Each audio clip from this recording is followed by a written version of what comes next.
വിശുദ്ധ മർക്കോസ് എഴുതിയ സുവിശേഷം അധ്യായം 5 വാക്യങ്ങൾ 21 മുതൽ 24 വരെയും 35 മുതൽ 43 വരെയും. രക്തസ്രാവക്കാരി ജായിറോസിന്റെ മകൾ. യേശു വീണ്ടും വഞ്ചിയിൽ മറുകരയെത്തിയപ്പോൾ ഒരു വലിയ ജനക്കൂട്ടം അവന് ചുറ്റും കൂടി. അവൻ കടൽ തീരത്ത് നിൽക്കുകയായിരുന്നു. അപ്പോൾ സിനഗോഗാധികാരികളിൽ ഒരുവനായ ജായിറോസ് അവിടെ വന്നു. അവൻ യേശുവിനെ കണ്ട് കാൽക്കൽ വീണപേക്ഷിച്ചു, എന്റെ കൊച്ചുമകൾ മരിക്കാറായി കിടക്കുന്നു. അങ്ങ് വന്ന് അവളുടെ മേൽ കൈകൾ വെച്ച് രോഗം മാറ്റി അവളെ ജീവിപ്പിക്കണമേ. യേശു അവന്റെ കൂടെ പോയി. വലിയൊരു ജനക്കൂട്ടം തിങ്ങിഞ്ഞിരിങ്ങി പിന്തുടർന്നു. യേശു സംസാരിച്ചു കൊണ്ടിരിക്കെ സിനഗോഗാധികാരിയുടെ വീട്ടിൽ നിന്ന് ചിലർ വന്നു പറഞ്ഞു, നിന്റെ മകൾ മരിച്ചു, ഗുരുവിനെ ഇനിയും എന്തിനു ബുദ്ധിമുട്ടിക്കുന്നു? അത് കേട്ട് യേശു സിനഗോഗാധികാരിയോട് പറഞ്ഞു, ഭയപ്പെടേണ്ട, വിശ്വസിക്കുക മാത്രം ചെയ്യുക. പത്രോസും യാക്കോബും യാക്കോബിന്റെ സഹോദരൻ യോഹന്നാനും ഒഴികെ മറ്റാരും തന്നോടുകൂടെ പോരാൻ അവൻ അനുവദിച്ചില്ല.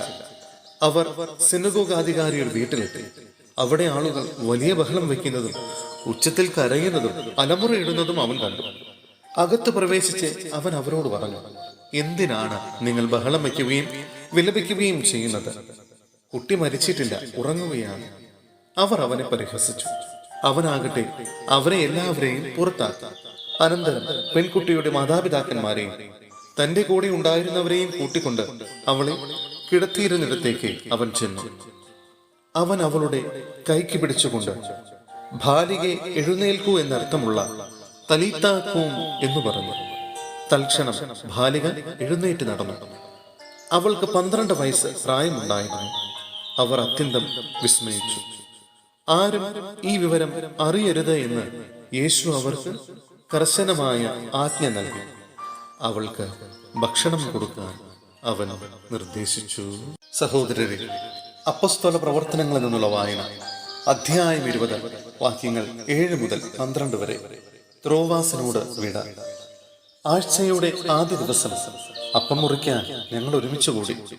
അടുത്ത ദിവസം യാത്ര പുറപ്പെടേണ്ടിയിരുന്നത് കൊണ്ട് പൗലോസ് അവരോട് പ്രസംഗിച്ചു. അർദ്ധരാത്രി വരെ പ്രസംഗം ദീർഘിച്ചു. ഞങ്ങൾ സമ്മേളിച്ചിരുന്ന മുകളിലത്തെ നിലയിൽ അനേകം വിളക്കുകൾ കത്തിക്കൊണ്ടിരുന്നു. എവുത്തിക്കോസ് എന്നു പേരുള്ള ഒരു യുവാവ് ജനൽപ്പടിയിൽ ഇരിക്കുകയായിരുന്നു. പൗലോസിന്റെ പ്രസംഗം ദീർഘിച്ചതിനാൽ അവൻ ഗാഠനിദ്രയിലാണ്.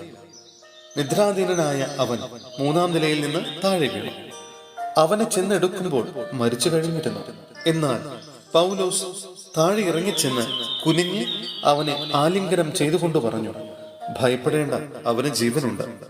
പൗലോസ് മുകളിൽ ചെന്ന് അപ്പം മുറിച്ച് ഭക്ഷിച്ചതിന് ശേഷം പ്രഭാതം വരെ അവരുമായി ദീർഘനേരം സംഭാഷണത്തിൽ ഏർപ്പെട്ടു. അനന്തരം അവൻ അവിടം വിട്ടുപോയി. അവർ ആ യുവാവിനെ ജീവനുള്ളവനായി കൂട്ടിക്കൊണ്ടുപോയി. അവർക്ക് അത്യധികം ആശ്വാസമുണ്ടായി.